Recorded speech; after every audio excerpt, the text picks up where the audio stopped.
থেকে সরকারি দলের করার কথা ছিল, আজ তোমরা বিনা পয়সায় চিকিৎসা করছো, শিশুদের খাবার দিচ্ছ, অন্ন দিচ্ছ, বস্ত্র দিচ্ছ, বৃদ্ধাশ্রম চালাচ্ছ, আর ওই কিশোরী মেয়েকে বিয়ে বন্ধ করে তাদের শিক্ষার ব্যবস্থা করে দিচ্ছ। স্যার, আপনার পরবর্তী পদক্ষেপ নিতেই হবে। আপনার মধ্যে আমাদের একটা মানুষের সঙ্গ চাই, না হলে রাবণের সাম্রাজ্য ধ্বংস করে রাম রাজত্ব ফিরিয়ে আনতে পারবো না। তো বলছেন আবার পদক্ষেপ দিচ্ছি ওই কাউন্সিলর এতে সামিল থাকবে আমাদের সমস্ত কেন্দ্রীয় সব যোদ্ধারা।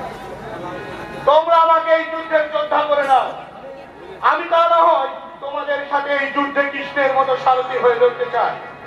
কোনো ভয় নেই বন্ধু, এগিয়ে যাও, আমি সব সময় তোমাদের পাশে আছি। এসো এসো, আমরা শপথ করি দুর্নীতিমুক্ত বাংলা করি।